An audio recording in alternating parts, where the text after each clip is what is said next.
साथियों, आज की जो हमारी मीटिंग का मकसद था वो केवल ये था कि बोधिसत्व भारत रत्न परम पूज्य बाबा साहेब डॉक्टर भीमराव अंबेडकर जी और राष्ट्रपिता महात्मा गांधी, राष्ट्रपिता ज्योतिबा फुले, भगवान बिरसा मुंडे और छत्रपति साहू जी शिवाजी महाराज जी की जो संसद परिसर में जो स्टैचू लगे हुए थे करीब 60 और 75 सालों से, उनको 3 जून को अकस्मात हटा दिया गया और जिससे पूरे समाज में जितना भी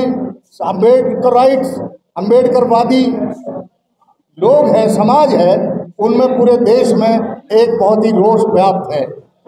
और वो रोष इस तरह का है कि 9 तारीख को एक जंतर मंतर पर संसद घेराव का प्रोग्राम रखा है और इसी बीच में हम लोगों ने जो ये चाहते हुए कि उनके संज्ञान में आना चाहिए, जो भारत सरकार है उनके संज्ञान में देने के लिए हमने प्राइम मिनिस्टर साहब को भी चिट्ठी लिखी, हमने गृह मंत्री जी को चिट्ठी लिखी, हमने जो है एक जो जितने भी कंसर्न है लोकसभा स्पीकर और जो सेक्रेटरी जनरल लोकसभा है, चूँकि लोकसभा का कार्य उनके ही अंदर आता है, उनको भी चिट्ठी लिखी और जो अपने SC ST कमीशन के जो चेयरमैन साहब हैं उनको भी हमने चिट्ठी लिखी।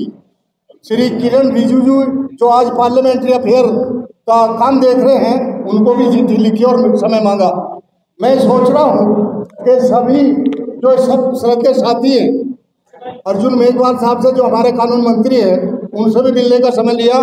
हम ये गुहार लगाना चाहते हैं कि ये पहले ही बहुत लंबा चौड़ा विरोध आपस में बन जाए और हम उनसे मिल के ये चाहते हैं कि प्रॉब्लम 9 तारीख से पहले सॉर्ट आउट हो जाए, ताकि देश की जो भावनाएं बाबा साहब के प्रति उनको सम्मान की दृष्टि से देखते हैं, आज उनके सम्मान पर बहुत ही एक किस्म से जिस तरह से जिस व्यवस्था में उनको मूर्तियों को स्थापित करके एक साइड में रखा, वो बहुत ही विचारणीय और बहुत निंदनीय काम है, चाहे जिसका भी रहा हो।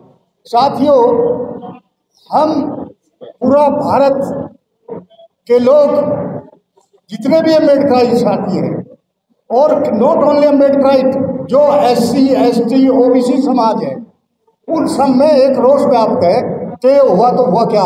और सबसे पहले सोचने की बात यह है कि जब पार्लियामेंट ही आप लोगों ने चेंज कर दी, वो तो पुरानी पार्लियामेंट में लगी हुई थी स्टेचू, तो व्हाट वाज द नेसेसिटी, ऐसी कौन सी जरूरत आ पड़ी कि उसको हम हटा रहे हैं।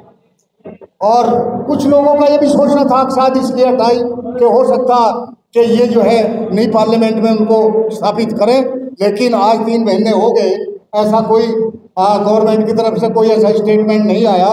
तो हम सभी लोग एक बहुत ही डिसिप्लिन सुचारू रूप से एक धरना प्रदर्शन करके अपनी आवाज़ उनके कानों तक पहुंचाना चाहते हैं कि ये लोग सभी लोग इस बात से अपमानित महसूस कर रहे हैं बाबा साहब की स्टेचू को हटने से। तो आपसे गुजारिश की जाती है कि आप समय रहते हुए इसको जो डैमेज है उसको कंट्रोल करें और इन मूर्तियों को यथास्थिति में अपनी जगह रखने का कार्य करें, और नहीं तो ये पूरा का पूरा देशव्यापी आंदोलन बहुत बड़ा आंदोलन हो जाएगा। जितने तमाम लोगों के नाम लिए हैं, इसमें कंप्लेंट में भीम आर्मी का भी नाम इसमें शामिल है, तो क्या चंद्रशेखर रावत से किसी प्रकार का संपर्क किया गया, वो आ रहे हैं? देखिए साथियों, ऐसा है कि जब हमने ये प्रोग्राम शुरू किया, आप उससे पहले मैं बड़ा अफसोस करके कहता हूँ कि जो बाबा साहब के नाम से जितने भी श्रद्धेय साथी हमारे मेंबर ऑफ पार्लियामेंट हैं, SC ST को बिलोंग करते हैं, बाबा साहब के रहम करम पर आज उनकी वजह से पार्लियामेंट में बैठे हैं, लेकिन बहुत देर में किसी इक्के दुक्के ने वो आवाज़ उठाई। अदरवाइज मैं समझता हूँ अगर पार्लियामेंट में ये आवाज़ उठाते तो अब तक ये जो प्रॉब्लम है वो सॉर्ट आउट हो सकती थी। जो आपने भीम आर्मी का जिक्र किया, हमने उनसे कांटेक्ट किया था, उनको हमारे कुछ साथियों ने उनको चिट्ठी भी दी है। अब लेटेस्ट सी वो क्या करेंगे, लेकिन बड़े अफसोस के साथ कहना पड़ता है कि चंद्रशेखर जैसा व्यक्ति जो जय भीम और उससे उन्होंने अपना उद्घोष किया, लेकिन उन्होंने भी पार्लियामेंट में अभी तक इस पर चर्चा नहीं की। हम इस चीज से भी हाथ है कि उनको ऐसे सब्जेक्ट को नहीं भूलना चाहिए। कितने संगठन आ रहे हैं इस समय और कितने संगठनों से आपकी बात हो चुकी है? लगभग 105 संगठन जो हमारे इस कागज में है। ये तो लगभग हमारा 15 दिन पहले शुरुआत जब की थी हमने, और 7 जुलाई को यहाँ पर तमाम इसी भवन पर बुलाया था। आपके समक्ष सैकड़ों की संख्या में संगठनों के प्रतिनिधि आए हुए थे, और आज भी यहाँ पर बहुत सारे प्रतिनिधि आए हुए थे सभी संगठनों के। जहाँ तक भीम आर्मी की बात कर रहे हैं आप, भीम आर्मी नहीं, तमाम जितने मेंबर ऑफ पार्लियामेंट जो आवाज को उठा सकते हैं, हमारा प्रतिनिधिमंडल वाकायदा उनको सम्मान पूर्वक पत्र के द्वारा अवगत कराने जा रहे हैं। और चंद्रशेखर जी ने, क्योंकि हमारी टीम वहाँ गई थी, उन्होंने बहुत बेहतरीन रेस्पॉन्स दिया है। वो अलग बात है कि संसद में उन्हें बोलने दे रहा, कोई नहीं बोलने दे रहा। हमारे वीर सिंह जी यहाँ पर रहेंगे जो दिल्ली के प्रमुख हैं भीम आर्मी के। हमारे बीच में रवि गौतम जी बैठे हुए हैं जो एक बहुत बड़ा संगठन चलाते हैं। हमारे बीच में भानु प्रताप हेड मुकेश से लेकर के ओपी भारती जी, ये तमाम साथी जो बैठे हैं। इनके अलावा और भी जो सम्मानित साथी हैं, तमाम साथियों ने आज जो संकल्प किया है वो ये संकल्प किया है कि हम 9 तारीख को लाखों की संख्या में, जो हमें पूरे देश से आश्वासन मिल रहा है संगठनों के माध्यम से, व्यक्तियों के माध्यम से, चूंकि समता सैनिक दल का प्रभाव, समता सैनिक दल का असर पूरे भारत और भारत से बाहर है, उसके माध्यम से सभी साथियों ने संकल्प किया है कि बाबा साहब का बना हुआ संगठन जिसके साथ मिलकर के हम इकट्ठा होंगे। और इसी सुपर, क्योंकि ये बाबा साहब डॉक्टर अम्बेडकर की प्रतिमा जो भारत सरकार ने अंधेरे में 3 तारीख को हटाई थी, हमने 2 दिन के बाद समता सैनिक दल के माध्यम से राष्ट्रपति प्रधानमंत्री तक को भी हमने अवगत कराया था पत्र के माध्यम से हमारे दल की टीम ने। और इतना ही नहीं, 26 जून को भी हमने प्रदर्शन करने का काम किया था, परंतु कुछ नहीं हो पाया। इसलिए यह फैसला लिया कि केवल एक संगठन या 2 संगठन के इकट्ठा होने से काम नहीं चलेगा। हम लाखों की संख्या में, जैसे आदरणीय बीपी मोदी जी के नेतृत्व में उस जमाने में 1963 से लेकर के 67 तक लाखों लोग जेल में गए। आप विचार करिए, जहाँ 3 लाख लोग जेल में गए उस जमाने में, अगर हम लोग आज 10 लाख की संख्या में भी इकट्ठे हो जाए तो हम समझते हैं भारत सरकार को झुका के डाल देंगे। ऐसा आज का हमारा निर्णय हुआ है। सर, एससी के अलावा, अनुसूचित जाति के संगठनों के अलावा क्या ओबीसी के से भी आपने अपील किया? हमने ओबीसी के लोग भी आपसे जुड़े? हमने पूरे भारत के, केवल ओबीसी नहीं, हमने जनरल कैटेगरी के मेंबर ऑफ पार्लियामेंट से अपील की है, हमने मिनिस्टर से अपील की है, क्योंकि हमारा इरादा ये है कि भारत में जो बैठे हुए सरकार के प्रतिनिधि हैं, चाहे वो प्रधानमंत्री है, चाहे वो गृह मंत्री है, क्योंकि हकीकत में तो उन लोगों ने डिसीजन लेना है, हमारा काम संघर्ष करना है। हमने उनको प्रार्थना पत्र अभी बता रहे थे हमारे जोशी साहब, हमारे आदरणीय केपी चौधरी, पूरी टीम ने जाकर के अपने एससी आयोग के चेयरमैन के माध्यम से प्रधानमंत्री के पास भी हमने संपर्क सूत्र साधे हैं। ये इसलिए साधे हैं साथियों कि हम लोग जो लाखों की संख्या में वहाँ इकट्ठे होंगे, उससे पहले भी उनके दिमाग को, जो सरकार में बैठे प्रमुख हैं, उनको इस तरफ आकर्षित कर सके कि वो लोग समझ लें कि पूरे भारत का लोग बाबा साहब के मानने वाला बहुत मजबूती से खड़ा हुआ है इस बात के लिए। और अगर फिर भी ये लोग नहीं करते हैं तो हम 9 तारीख को लाखों की संख्या में, केवल प्रदर्शन नहीं होगा वो, हम तब तक लेटेंगे जब तक भारत की सरकार बाबा साहब की प्रतिमा को वापस ले ले।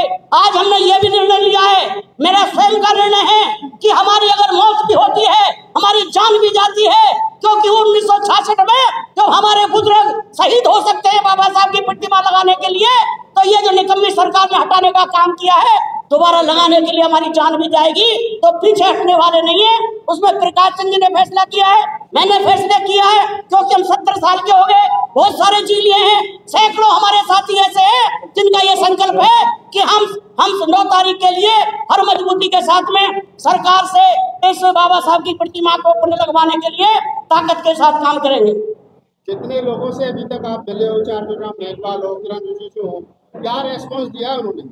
उन्होंने एक आदमी ने तो ये भी कहा है कि साहब हमें तो पता ही नहीं है, एक आदमी ने तो ये भी कहा है कि साहब हमें तो पता ही नहीं है। अब आप समझ सकते हैं ऐसा कहना। सच बात तो ये है कि अगर उनके नियत में ये होता कि बाबा साहब की प्रतिमा वहीं रहनी चाहिए तो हटाते ही नहीं। ये सच्चाई है बिल्कुल कि उन लोगों ने जो हटाया है जानबूझ के हटाया है, क्योंकि आरएसएस का जो सिस्टम है पूरे भारत में लागू करना चाह रहे हैं। और बाबा साहब अम्बेडकर जो समता, स्वतंत्रता, न्याय पर आधारित हर जाति, समाज और देश के लिए बराबरी का अधिकार देते हैं, गरीब हो या अमीर हो किसी पर अन्याय ना हो सके, ऐसा वातावरण देश में बाबा साहब ने दिया है। वो वातावरण को नष्ट करना चाहते हैं। उस वातावरण को जातिवाद के कारण से, धर्म के कारण से, और बाबा साहब अम्बेडकर भारत की दुनिया में लोकतंत्र के प्रतीक है। भारत का संविधान दुनिया का सबसे महत्वपूर्ण भारत का दस्तावेज है, उसको वो नष्ट करना चाहते हैं। वो अलग बात है कि भारत की जनता ये स्वीकार नहीं कर रही। और बाबा साहब के बनाए हुए, बाबा साहब के नाम के जितने भी संगठन हैं इस मुद्दे पर खड़े हुए हैं मजबूती के साथ। आज हमारा यही फैसला है कि हम 9 तारीख को बहुत संख्या में पूरे देश के लोग और विदेशों के भी लोग इस मुद्दे पर खड़े होंगे। ये हमारा सबका आज का निर्णय हुआ है। जैसा कि अभी राहुल नागपाल जी ने पूछा, सरकार के किस किस व्यक्ति के साथ में हमारे संगठन का जो डॉक्टर बी.आर. अम्बेडकर प्रतिमा पुनर्स्थापना संघर्ष समिति माननीय जोशी जी के नेतृत्व में इस आंदोलन को लेकर चल रही है। सबसे पहले हमने भारत के प्रथम नागरिक जो अनुसूचित जाति समाज से हैं और किशोर मकवाना जी एससी आयोग के चेयरमैन हैं। हमारा करीब 50-60 सदस्यीय शिष्टमंडल, जिसमें जोशी जी थे, जिसमें भानु प्रताप सिंह जी थे, हमारे ऋषि कपिल साहब थे, सभी लोग, सारा डेलीगेशन हमारा 50-60 लोगों का था। हम सब लोग वहाँ गए। वहाँ जाकर के प्रधानमंत्री को जो चिट्ठी दी गई थी उसको भी उसमें उनके साथ एनक्लोज करके जो किशोर मकवाना जी से कहा गया कि आप हमारे समाज के प्रथम नागरिक हैं, हमारे बाबा साहब की स्टैचू को हटा दिया गया है और इस स्टैचू को हटाने में हमारा आपसे अनुरोध है कि आप पीएम से इमीडिएट बात करें। और उन्होंने हमारे शिष्टमंडल को आश्वस्त किया कि मैं आज ही प्रधानमंत्री जी के साथ बात करूंगा और मैं जल्दी आपकी बैठक सुनिश्चित कराकर, उन्होंने ये भी कहा कि मैं स्वयं भी as a Kishore Makwana SC आयोग का चेयरमैन होने के नाते मैं इस बात का पक्षधर हूँ कि उस मूर्ति को वहां से नहीं हटाना चाहिए था और उसको तत्काल प्रभाव से वहीं पर स्थापित किया जाना चाहिए। इसके अलावा बीजेपी के राष्ट्रीय संगठन मंत्री बी.एल. संतोष, भारत सरकार के कानून मंत्री अर्जुन राम मेघवाल, भारत सरकार के संसदीय कार्य मंत्री किरण रिजिजू, भारत के लोकसभा स्पीकर ओम बिरला जी, भारत के जो हमारे लोकसभा के सचिव हैं, महासचिव हैं, इन सब लोगों को, गृह मंत्री जी को सबको पत्र दिए गए हैं। साथ साथ सभी सांसदों को संगठन की तरफ से पत्र दिए जा रहे हैं। और ये मैं कहना चाहूंगा बहुत जिम्मेदारी के साथ कि ये आंदोलन 2 अप्रैल 2018 की पुनरावृत्ति होगी, क्योंकि इसमें हम सब लोग आम और खास सब एक साथ मिलकर के बाबा साहब की स्टैच्यू को पुनर्स्थापित करने में कोई किसी प्रकार की कसर नहीं छोड़ेंगे। और इसमें आम और खास अपनी कॉस्ट पर, अपने दम पर, अपने बल पर वहां पर आएगा और परम पूज्य बाबा साहब डॉक्टर भीमराव अम्बेडकर जी की जो मूर्ति है उसको वही स्थान पर स्थापित करके वापस जाएगा। जय। सवाल ये है कि क्या इसमें कोई ऐसा भी ग्राउंड बनता है कि जैसे जोशी जी ने कहा कि बिना लोगों को विश्वास में लिए हुए उस मूर्ति को हटा दिया गया, अगर सरकार दबाव नहीं मानती तो कानून का भी कोई सहारा लेंगे? देखिए, इस मूर्ति को पुनः स्थापित कराने के लिए सबसे पहला जो हम सब का निर्णय है वो आंदोलन पूरे देश भर में होगा, इसमें किसी को कोई संदेह नहीं होना चाहिए। लेकिन अगर कानूनी किसी बात की भी जरूरत पड़ी, उस चीज को भी हम लोग देखेंगे कि जिसने ये अपराध किया उसके खिलाफ क्या कानूनी कार्रवाई की जा सकती। वो पहलू भी खुला हुआ है, कोई पहलू रहेगा नहीं, क्योंकि ये बाबा साहब के सम्मान का और पूरे संविधान को मानने वाले, बाबा साहब डॉक्टर अम्बेडकर को मानने वाले लोगों के सम्मान और स्वाभिमान की बात। और 8 करोड़ लोग जो है बाबा साहब की स्टैच्यू लगवाने में असमर्थ हैं। क्यों? असमर्थ कहते हैं, समर्थ है, वहीं पर स्टैच्यू लगेगी। देखिए, ये जो टीम आज बैठी है, रवि गौतम, बालक बोध, मदन लाल, पहले सुन लीजिए, ये सारी टीम वो है जो इस बात के लिए कटिबद्ध है कि मूर्ति वहीं पर लगेगी। आंदोलन हो रहा, पहले भी एक दिन में नहीं लगेगी, पहले भी 5 साल तक आंदोलन हुआ था और हम सब लोग इस बात के लिए प्रतिबद्ध हैं। और आज की जो प्रेस कॉन्फ्रेंस है बेसिकली वो इसलिए है कि जहां तक हम अभी तक प्रचार प्रसार नहीं कर पाए, जो भी देश के लोग आपके चैनलों के माध्यम से हमारी आवाज सुन रहे हैं, वो उनसे हम निवेदन करने के लिए, आह्वान करने के लिए आज ये प्रेस कॉन्फ्रेंस रखी है कि आप 9 अगस्त जंतर मंतर दिल्ली पर सुबह 10 बजे अपने साथियों से अधिक संख्या में पहुंचे, क्योंकि ये लड़ाई किसी संगठन की, किसी नेता की नहीं है, पूरे समाज की है। और ये लड़ाई बाबा साहब के मान सम्मान और स्वाभिमान से जुड़ी हुई है। इसलिए जो भी साथी हैं अधिक से अधिक संख्या में बाबा साहब की मूर्ति का स्थान चेंज किया गया, तो इसमें क्या मान सम्मान आपको लग रहा है कि आपको कैसे लग रहा है? बाबा देखिए, वो जानबूझ करके स्थान वहां से प्रतिस्थापित किया गया है। इसलिए किया गया है कि 6 दिसंबर और 14 अप्रैल को प्रतिवर्ष जो लाखों की संख्या में वहां पर भीड़ उमड़ती थी बाबा साहब को श्रद्धांजलि देने के लिए, उससे सरकार डरी हुई थी, उससे भयभीत थे बहुत सारे लोग, इसलिए वो जानबूझ करके हटाई गई है। और अगर फर्क नहीं पड़ता तो देश के करोड़ों अम्बेडकरवादी, करोड़ों बौद्ध उपासक उपासिकाएं अगर इस मांग को रख रहे हैं कि उसको दोबारा वहीं लगा दिया जाए, तो सरकार को नाक का सवाल नहीं बढ़ाना चाहिए। हमने देश के प्रधानमंत्री, देश के गृह मंत्री, देश के राष्ट्रपति सबको लेटर लिखा है और आज फिर हम आग्रह कर रहे हैं कि हमारा आंदोलन करना कोई पेशा नहीं है, हम आंदोलन करना नहीं चाहते। आप 9 तारीख से पहले प्रतिमा को उसके मूल स्थान पर लगवा दीजिएगा। हम इस आंदोलन को धन्यवाद में चेंज कर देंगे। कोई जरूरी नहीं है कि हम जो है इतना बड़ा आंदोलन करें। अगर 9 तारीख के बाद भी सरकार ऐसा नहीं करती है तो फिर क्या कहेंगे आप? 9 तारीख के बाद भी अगर सरकार इस पे एक्शन नहीं लेती है तो ये आंदोलन जारी रहेगा। ये आंदोलन जब तक जारी रहेगा जब तक वहाँ पर हमारी प्रतिमा नहीं लगेगी।